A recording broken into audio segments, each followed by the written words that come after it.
Hello everyone, good morning. How are you? I hope all of you are good. In previous lecture, we had completed about control and coordination. ठीक है, हमने control and coordination देखा था, पिछले video में देखा था आपने. ठीक है, हो सकता है कुछ आपको उसमें कोई चीज़ समझ में नहीं आई हो, इसलिए आज मैं थोड़ा सा आपको पूरे चैप्टर से रिलेटेड कुछ बातें डिस्कस करने वाला हूँ. ठीक है, so dear students, let's start about control and coordination in short. ठीक है, थोड़ा सा शॉर्ट में देखेंगे क्योंकि चैप्टर मैंने ख़त्म कर दिया है और मुझे ऐसा लगता है कहीं पे कुछ प्रॉब्लम हो सकती है. तो चलिए देखते हैं हम. Our topic is control and coordination. ठीक है, so what is control and coordination, ये तो आपने समझ लिया होगा. कंट्रोल का मतलब होता है नियंत्रण. ठीक, कंट्रोल का मतलब क्या होता है? नियंत्रण. और कोऑर्डिनेशन का मतलब क्या होता है भाई? What is the mean by coordination? Coordination मतलब साथ वाले के साथ क्या एक जो हमारा जो तालमेल रहता है, सामंजस्य जो रहता है, उसको हम कहते हैं कोऑर्डिनेशन. Is it clear? ठीक है, तो ये जो कोऑर्डिनेशन क्या है इसकी मीनिंग आप समझ गए, कंट्रोल का मतलब समझ गए. तो हमारा जो कंट्रोल रहता है किसी भी चीज़ पर, एक्सटर्नल एनवायरनमेंट पर या किसी व्यक्ति के साथ, जो हमारा जो कोऑर्डिनेशन रहता है, सपोज आप क्लास में बैठे हैं या घर में बैठे हैं, पढ़ाई कर रहे हैं, मेरी बात को सुन रहे हैं, समझ रहे हैं, उसके अकॉर्डिंग जो आप रिस्पॉन्स देंगे. जैसे हम क्लास में रहते हैं, आप क्लास में बैठते हैं, जब टीचर पढ़ाते हैं, टीचर जब आपको बोलते हैं स्टैंड अप, तो आप स्टैंड अप हो जाते हैं. सिट डाउन बोलते हैं तो आप सिट डाउन हो जाते हैं. ठीक है, या आपको कुछ होमवर्क देते हैं तो आप होमवर्क करके लाते हैं, या जो भी कोई बोलता है आप उसके जो भी आपको वहाँ से मैसेज जो मिलता है उसके अकॉर्डिंग रिस्पॉन्स देते हैं. ठीक है, क्या रहता है? कोऑर्डिनेशन. ठीक है, और आप क्लास में चुपचाप बैठे हैं, ये आपका कंट्रोल है आपके अपने आप पर, है ना. तो ये control and coordination process found in both plant and animal. ठीक है, दोनों प्लांट और एनिमल दोनों में ये प्रोसेस होती है. So how to takes place control and coordination in plant and how to take place control and coordination in animal, ये कैसे प्लांट और एनिमल में होती है वो हम थोड़ा सा शॉर्ट में देख लेते हैं. वैसे मैंने ये सब पढ़ा दिया पूरा आपको. Control and coordination in plant, plant में कैसे होती है? तो प्लांट में होने के लिए, है ना, मतलब control and coordination in plant देख रहे हैं, है ना. तो प्लांट में सबसे ये पहला पार्ट है. तो पहला पार्ट में हमने प्लांट में कंट्रोल एंड कोऑर्डिनेशन देखा है. तो प्लांट में किस तरह कंट्रोल एंड कोऑर्डिनेशन होता है?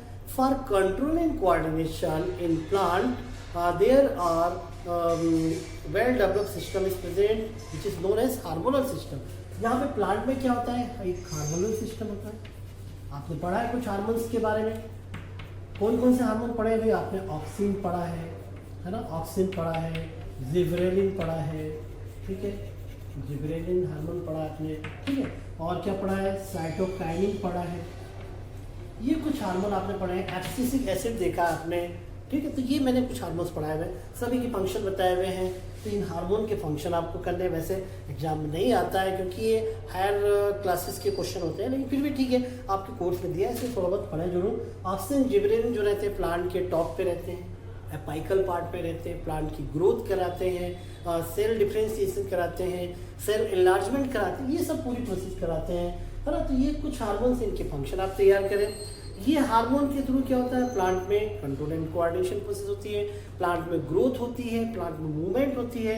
इसके साथ में हमने इनके सबके फंक्शन तो देखे हैं, साथ में हमने क्या देखा है? एक प्लांट मूवमेंट भी देखी. क्या देखा हमने?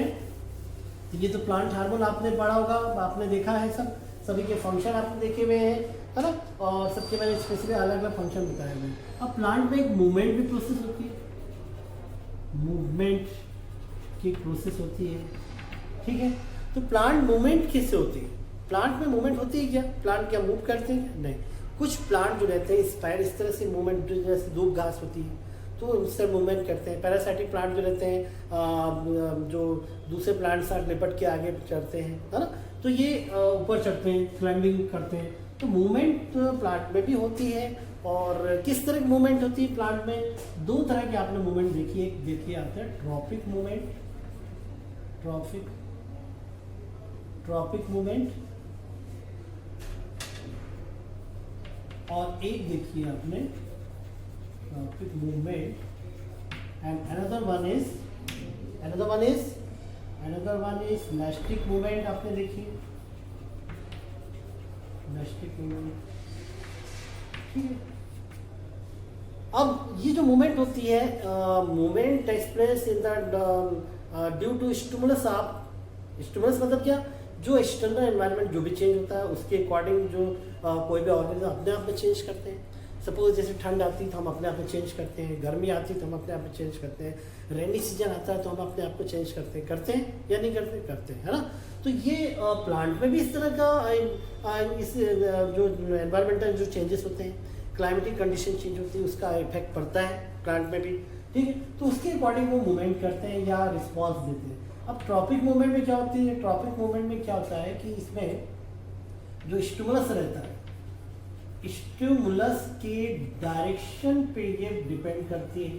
इसे पढ़ा दिया मैंने बेटा, है ना, फिर भी आपको मैं रिवाइज करा रहा हूँ। स्टिमुलस के डायरेक्शन पे डिपेंड करती है, और ये जो नेस्टिंग मूवमेंट रहती है it is not depend in direction of stimulus. ये डायरेक्शन पे डिपेंडेंट नहीं होती है। ये समझ में आया आपको? मतलब ये tropic movement is dependent upon the direction of stimulus. Suppose एक डार्क रूम में एक प्लांट है, ये डार्क रूम है, इसमें एक पोटेड प्लांट रखा हुआ है, गमले में लगा हुआ एक पौधा है, ठीक है। अब इधर सपोज यहाँ से एक लाइट आ रही है, यहाँ से क्या आ रही है, लाइट आ रही है, तो ये इसकी जो मूवमेंट रहेगी किस डायरेक्शन हो जाएगी, मतलब लाइट जो होगी ये क्या होगी, लाइट क्या हो गया, स्टिमुलस हो गया। अब लाइट स्टिमुलस हो गया, अब प्लांट का उसी डायरेक्शन में झुक जाना या मूवमेंट करना या उसी डायरेक्शन में मुड़ जाना, वो क्या कहलाएगा, ट्रॉपिक मूवमेंट कहलाएगा। क्योंकि स्टिमुलस लाइट है और स्टिमुलस के डायरेक्शन में ही मुड़ जाना होगा, वो कहलाती है ट्रॉपिक मूवमेंट। तो ये लाइट के कारण हो रही है, इसको हम कहेंगे फोटो ट्रॉपिक मूवमेंट। इसको क्या कहेंगे हम, फोटोट्रॉपिक मूवमेंट होगी। यदि ग्रेविटी के कारण हो तो जियोट्रॉपिक कहेंगे, वाटर के कारण होंगे तो हाइड्रोट्रॉपिक कहेंगे। मतलब सभी में स्टिमुलस जो भी है उस डायरेक्शन में मूवमेंट हो जाएगी, तो इसको हम कहेंगे क्या, ट्रॉपिक मूवमेंट। और नेस्टिंग मूवमेंट में क्या होगा, कोई स्टिमुलस के कारण मूवमेंट हो रही है, सपोज छुई मुई का प्लांट, टच मी नॉट जिसको बोलते हैं, तो उसको हमने टच किया और वो उसमें वो क्या हो जाती है, मुरझा जाती है। तो ऐसा नहीं जिस डायरेक्शन हमने छुआ उसी डायरेक्शन में वो मुरझाएगी, नीचे की तरफ लटकेगी, क्योंकि उसमें से पानी वाटर रिमूव होता है और वो डाउन हो जाती है ना, इस तरह से। तो ये जो मूवमेंट है ये प्लांट मूवमेंट है। ये बातें समझ में आई आपको। प्लांट ग्रोथ हार्मोन्स के कारण कंट्रोलिंग कोऑर्डिनेशन होता है, मूवमेंट ये भी कुछ हार्मोनल इफेक्ट के कारण होती है। यहाँ तक इतनी बातें हो गई, तो प्लांट की बातें कंप्लीट होती हैं यहाँ पे। और प्लांट में आपको हार्मोन्स के बारे में पढ़ना है, उनके फंक्शन पढ़ने हैं और किस तरह से उनमें ग्रोथ होती है, मूवमेंट होती है, ये आपको ठीक। तो नेस्टिक मूवमेंट होगी, लाइट के कारण होगी, तो उसको बोलेंगे अपन फोटो नेस्टिक मूवमेंट, है ना। डायरेक्शन पे डिपेंड है तो उसको हम क्या बोलेंगे, फोटो नेस्टिक मूवमेंट है। टच के कारण है तो थिग्मोनेस्टिक बोलेंगे, और ये ट्रॉपिक मूवमेंट कारण है तो उसको थिग्मोट्रॉपिक कहेंगे। तो ये इस तरह कुछ मूवमेंट होती है, ठीक है। आगे असल में आपको आगे देखते हैं। तो अभी तो आपने जो देखा ये प्लांट में क्या बोलते हैं, कंट्रोल एंड कोऑर्डिनेशन का देखा आपने कि प्लांट में कुछ हार्मोन्स रिलीज होते हैं और वो कंट्रोल एंड कोऑर्डिनेशन का वर्क करते हैं। जब वो हार्मोन्स रिलीज होंगे तभी उनमें कंट्रोल एंड कोऑर्डिनेशन की प्रोसेस होगी। अब हम देखेंगे कंट्रोल एंड कोऑर्डिनेशन थोड़ा सा शॉर्ट में ही देखेंगे, जिसमें देखेंगे एनिमल्स को देखेंगे, ठीक है। Control and coordination in animal, control and coordination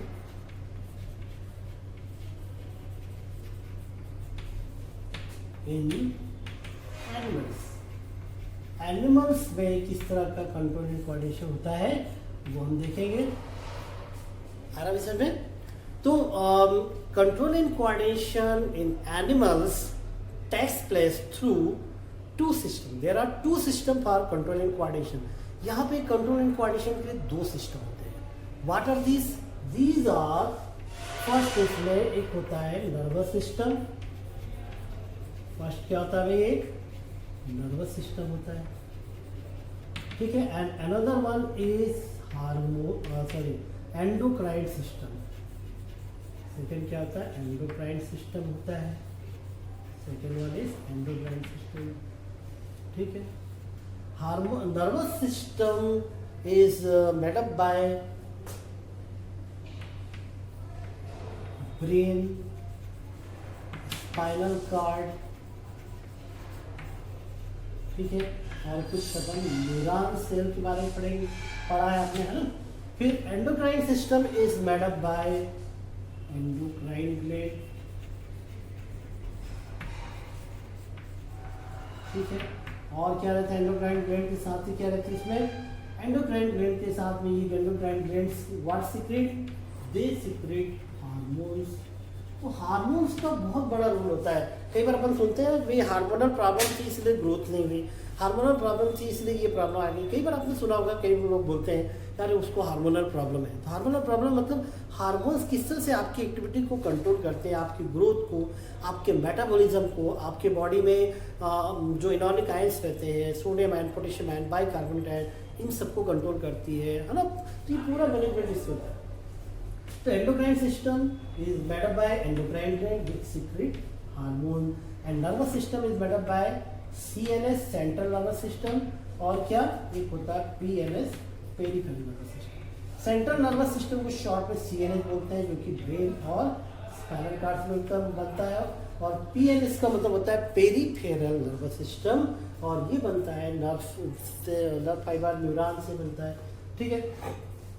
तो हम पहले नर्वस सिस्टम बारे में थोड़ी सी शॉर्ट में बात करेंगे। Nervous system is made up by CNS central nervous system और एक PNS पेरिफेरल नर्वस सिस्टम। इसमें आता है हमारा ब्रेन आता है, और एक आता है spinal cord. Brain and spinal cord is found in central nervous system, short में CNS बोलते हैं, इसको PNS बोलते हैं, ठीक है। ब्रेन, पहले हम ब्रेन के बारे में एक जनरल जो काम की चीज़ है वो डिस्कस कर लेते हैं, है ना। रहती तो बहुत सारी बायोलॉजी बहुत डीप है और बहुत सारी चीज़ें रहती हैं, लेकिन मैं आपको ऐसी चीज़ बता दूं जो एग्जाम में पूछी जाती है, ठीक है। सबसे पहले तो ब्रेन का weight of brain is 1400 gram. Brain का वेट कितना होता है, 1400 ग्राम इसका वेट होता है, ठीक है। इसकी पोजीशन कहाँ होती है, क्रेनियम बॉक्स, ये हमारी जो क्रेनियम कैविटी यहाँ होती है। फिर ब्रेन के पार्ट है, fore brain, mid brain, hind brain. लेकिन इसके पहले एक चीज़ आपको याद रखना है, ब्रेन की कवरिंग जो रहती है उसको बोलते हैं मेनिंजेस। मेनिंजेस क्या नाम, किसका नाम है, ब्रेन की कवरिंग है, covering of brain, covering of brain, ठीक है, उसको बोलते हैं मेनिंजेस, ठीक है। और इन मतलब कुछ लेयर्स होती है ब्रेन की चारों तरफ, उनके बीच में एक फ्लूइड भरा रहता है। हो सकता है कि आप वीडियो में कुछ चीज़ें रह गई हो, तो इसीलिए मैं आपको अभी आज पढ़ा रहा हूँ, थोड़ा सा वापस से रिवाइज करा रहा हूँ कि कुछ चीज़ें मुझे कुछ कम लग रही थी, तो मुझे लगा कि आपको वो चीज़ें बताओ जो रह गई हैं, है ना। इसलिए मैंने आपकी वापस से क्लास ली इसकी टॉपिक की। तो मेनिंजेस एक कवरिंग होती है around brain which protect brain, also found in spinal cord. ये स्पाइनल कार्ड में भी पाई जाती है, ठीक है। और स्पाइनल के चारों तरफ ये कवरिंग रहती है 3 लेयर की बनी हुई, और इन लेयर्स के बीच में एक फ्लूइड होता है। इन लेयर्स के बीच में क्या होता है, ये जो मेनिंजेस जो कवरिंग होती है 3 लेयर, सपोज ये 3 लेयर है, इन लेयर के बीच में फ्लूइड होता है, उस फ्लूइड को बोलते हैं सेरेब्रो स्पाइनल फ्लूइड। क्या बोलते हैं उसको, सेरेब्रो स्पाइनल फ्लूइड। और ये फ्लूइड जो रहता है, ठीक है, ये फ्लूइड ब्रेन को प्रोटेक्ट करता है ना। स्पाइनल कार्ड के चारों तरफ होता है, it is also found around the spinal cord, ठीक है। And its function is protection of brain from mechanical shocks. ये बहुत इंपॉर्टेंट है सेरेब्रो स्पाइनल फ्लूइड के बारे में। वेट बताया मैंने आपको, पार्ट तो आपने पढ़ा है, देखा पूरा मैंने क्लासिफाइड करके पढ़ाया हुआ है, fore brain, mid brain, hind brain, और सभी पार्ट्स के जो फंक्शन होते हैं उनको हम कॉमनली बता देंगे तो ब्रेन के फंक्शन हो जाएंगे। तो function of brain is the most important question, है ना। कल की क्लास में हम और कुछ देखेंगे, मैं आपको कुछ ऐसे क्वेश्चन दूंगा, ये क्वेश्चन के बारे में डिस्कस करेंगे कल हम, या मैं PDF के फॉर्म में भेज दूंगा, जो भी होगा पॉसिबल, है ना। तो मैं उसमें आपको क्वेश्चन दूंगा कुछ ऐसे जो आपको करने हैं, और जैसे function of brain, what is the right the function of brain. तो फंक्शन ऑफ ब्रेन में क्या बताएंगे, जितने भी पार्ट्स होते हैं ब्रेन के, जैसे 3 पार्ट्स हैं, fore brain, mid brain, hind brain. तो फोर ब्रेन, मिड ब्रेन और हिंड ब्रेन जो होते हैं, ये इन पार्ट्स में जो उनके फंक्शन होते हैं, जैसे फोर ब्रेन में क्या होता है, इंपॉर्टेंट पार्ट सेरिब्रम होता है, वो आपको याद रखना है, ठीक है। फोर ब्रेन, इसका जो इम्पोर्टेंट पार्ट वो होता है सेरिब्रम। सेरिब्रम से बहुत ही इंपॉर्टेंट फंक्शन होते हैं, जैसे हमारे it is the centre of IQ, intelligence का सेंटर होता है, मेमोरी का सेंटर होता है, ठीक है। फिर हमको जो बहुत सारी चीज़ें जैसे टच है, विज़न है, हियरिंग है, ये सब जो पूरी प्रोसेस होती हैं, मेमोरी का सेंटर, जिसका जितना बड़ा सेरिब्रम होता है उसका उतना ही दिमाग तेज चलता है, आईक्यू लेवल उसका उतना ही ज़्यादा रहता है। सेरिब्रम होता है, एक डायंसिफेलान पार्ट होता है ये पे, ठीक है। डायंसिफेलान इसी से लगी हुई हमारी एक एंडोक्राइन ग्लैंड होती है जिसका नाम है पिट्यूटरी ग्लैंड, जो कि हाइपोथैलेमस डायंसिफेलान से अटैच रहती है। पिट्यूटरी ग्लैंड है ना, जो कि मास्टर ग्लैंड भी कराती है ये, है ना। ये फोरब्रेन में ही होती है। इसका मिड ब्रेन, जितने भी जो फंक्शन होते हैं उनको सबको रिले करने का काम। फिर हिंड ब्रेन में कुछ इंपॉर्टेंट पार्ट होते हैं। हिंड ब्रेन जो रहता है इसमें कुछ इंपॉर्टेंट पार्ट होते हैं, जैसे इसमें एक होता है सेरिबेलम, एक होता है मेडुला ऑब्लांगेटा, मेडुला ऑफ लॉन्गेटा एक पार्ट होता है। तो सेरिबेलम से मूवमेंट वगैरह, बॉडी बैलेंस वगैरह है, ये सब फंक्शन होते हैं। और मेडुला ऑब्लांगेटा से हमारे heart beat, respiratory rate, breathing, ठीक है, एस्पिरेशन की प्रोसेस है। बहुत इंपॉर्टेंट फंक्शन सब यहाँ से होते हैं। वोमिटिंग, स्नीजिंग, कफिंग, ये सब, swallowing, ये सब वर्क यहाँ पे मेडुला ऑब्लांगेटा से रेगुलेट होते हैं। तो ये सब कॉमनली मिला के क्या पूरा एक फंक्शन हो जाएगा, ठीक है। तो ये पूरा फंक्शन मेडुला ऑब्लांगेटा और जितने ब्रेन के पार्ट्स हैं इन सभी के कॉमन फंक्शन मिला के ब्रेन के कॉमन फंक्शन तैयार हो जाएंगे। इस तरह से ब्रेन का फंक्शन, मतलब function of brain is the also important question for your examination. Function of brain, parts of brain के चांसेस कम रहते हैं, पार्ट्स ऑफ ब्रेन नहीं पूछा जाता है। फंक्शन ऑफ ब्रेन पूछा जाता है, सेरेब्रोस्पाइनल फ्लूइड का फंक्शन पूछा जाता है, ये आप तैयार करेंगे, ठीक है। यहाँ तक आपको समझ आ गया। तो ब्रेन के जितने पार्ट्स हैं एक बार नॉलेज के लिए ज़रूर पढ़ना है आपको। और डायग्राम बुक में देखें, इसका एक डायग्राम बनता है ब्रेन का, इस तरह का डायग्राम, है ना, ठीक है। डायग्राम नहीं आता ब्रेन का, यहाँ इस तरह कोई डायग्राम है, यहाँ पे, यहाँ फोर ब्रेन, यहाँ पे मिड ब्रेन रहता है, और ये हिंड ब्रेन, जहाँ पे मेडुला ऑब्लांगेटा, ये इस तरह का। और ये मेडुला ऑब्लांगेटा आगे जाके क्या फॉर्म करता है, हमारा स्पाइनल कार्ड फॉर्म करता है। ये हो गया, इतनी बातें। अब इसके आगे देखते हैं।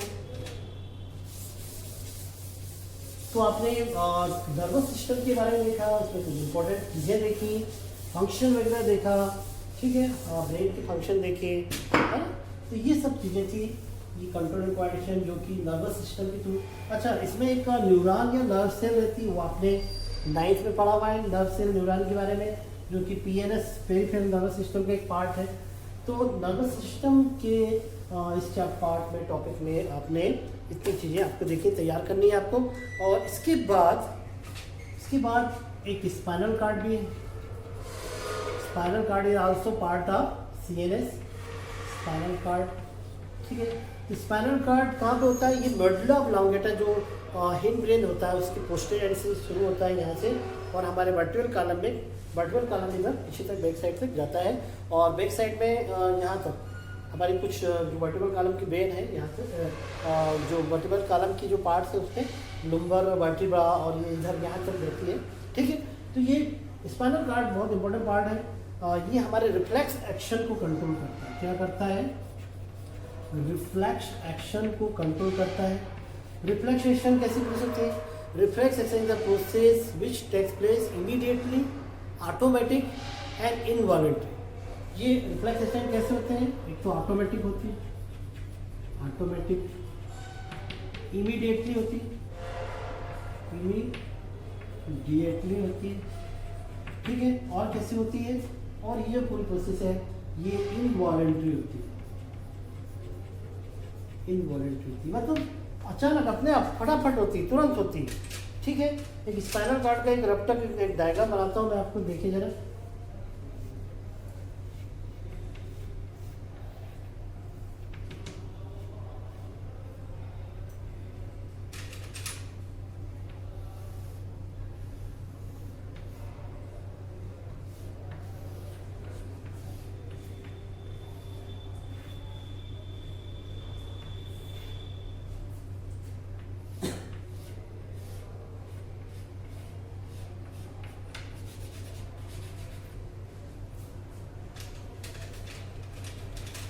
यहाँ पर सेंस ऑर्गन है, ये क्या है, सेंस ऑर्गन है, और ये है इफेक्टर ऑर्गन। इधर क्या है, इफेक्टर ऑर्गन है, ठीक है। यहाँ सेंस ऑर्गन से एक नर्व जाती है जिसका नाम है सेंसरी नर्व। नर्व भी दो तरह की होती है, सेंसरी और एक होती है मोटर नर्व, ठीक है। हमको जैसे सपोज हमारा हाथ किसी हॉट बॉडी से टच हो गया, तो ये मैसेज सेंस ऑर्गन, हमारी स्किन क्या है, सेंस ऑर्गन, यहाँ से सेंसरी नर्व, ये क्या है, सेंसरी नर्व है। सेंसरी नर्व से ये मैसेज कहाँ जाएगा, ये स्पाइनल कार्ड है, स्पाइनल कार्ड में ये मैसेज आएगा, और स्पाइनल कार्ड में मैसेज आने के बाद ये मोटर नर्व है। इस मोटर नर्व के थ्रू ये मैसेज कहाँ पे आ जाएगा, रिस्पॉन्ड कहाँ पे होगा इसका, इफेक्टर ऑर्गन में, ठीक है। तो ये रिफ्लेक्स एक्शन एक पूरा जो फॉर्म हो रहा है इसको बोलते हैं reflex arc, which is form by sense organ, sensory nerve, central nervous system, specially spinal cord, motor nerve and effector organ. In organ से मिलके बना है, क्या क्या है इसमें, सेंस ऑर्गन है, ठीक है, सेंसरी नर्व है, ठीक है, सेंट्रल नर्वस सिस्टम है, और क्या है, 1 2 3, फिर चौथा क्या है, मोटर नर्व है, और पांचवा है, फिफ्थ है इफेक्टर ऑर्गन, इफेक्टर ऑर्गन। तो ये सेंस ऑर्गन, यहाँ से मैसेज आया, जैसे ही आपकी किसी और बॉडी से हाथ टच हुआ, यहाँ से मैसेज सेंसरी नर्व के थ्रू कहाँ आया, स्पाइनल कार्ड में, स्पाइनल कार्ड से मोटर नर्व के थ्रू इफेक्टर ऑर्गन में आ गया। तो ये पूरा जो एक पाथवे है, pathway of reflex action is called reflex arc. It consists of sense organ, sensory nerve, central nervous system, motor nerve और effector nerve। इस तरह से फॉर्म होता है, इसको कहते हैं reflex action which takes place automatic, immediately and involuntary. एक चीज और है यहाँ पर, वो है ये सेंट्रल नर्वस सिस्टम बात हमने क्या देखा है, एंडोक्राइन सिस्टम देखा है। एंडोक्राइन सिस्टम में एंडोक्राइन ग्लैंड्स है, क्या इसमें एंडोक्राइन ग्लैंड्स है, और एंडोक्राइन ग्लैंड में आपने कुछ ग्लैंड्स देखिए, पिट्यूटरी ग्लैंड, थायराइड ग्लैंड और एड्रिनल ग्लैंड है, पैराथायराइड ग्लैंड है, ये सब ग्लैंड्स हैं। Pituitary gland situated in our brain, it is also known as master gland. Why? Because it regulate and control all the activity of another type of glands. ठीक है। Second है thyroid gland. Thyroid gland is the largest gland which secrete the thyroxine hormone involving growth, development and it also regulate metabolism, temperature, ये सब regulate करती है। Adrenal gland से बहुत एक इम्पोर्टेंट हार्मोन निकलता है एड्रिनलिन, जो कि किडनी के अपर पोर्शन में होती है, और उससे एक हार्मोन निकलता है जिसका नाम है एड्रिनलिन। इमरजेंसी हार्मोन कहलाते हैं, एड्रिनलिन को इमरजेंसी हार्मोन कहते हैं, ठीक है। तो adrenaline known as emergency hormone which secrete from adrenal gland. Pituitary gland is known as master gland. Why? Because it regulate and control activity और secretion of other types of endocrine gland, ठीक है। और मैंने बताया thyroid gland is the master largest gland, और इसमें pituitary gland को master gland बताया, क्यों कहते हैं ये बताया आपको, ठीक है। पिट्यूटरी ग्लैंड से कुछ हार्मोन निकलते हैं, जैसे ग्रोथ हार्मोन निकलता है। अच्छा, एक पेंक्रियास का जरूर याद रखना। पेंक्रियास वैसे मैंने डाइजेस्टिव सिस्टम पढ़ाया हुआ है काफ़ी डिटेल में। बीटा सेल से पेंक्रियास से एक हार्मोन निकलता है जिसका नाम है insulin, which control secretion of glucose, ठीक है। ग्लूकोज को ग्लाइकोजन में कन्वर्ट करने का काम करते हैं इंसुलिन हार्मोन, ये आपको याद रखना है। तो यहाँ पे इतनी चीज़ें हैं। कंट्रोल एंड कोऑर्डिनेशन प्लांट में और एनिमल में।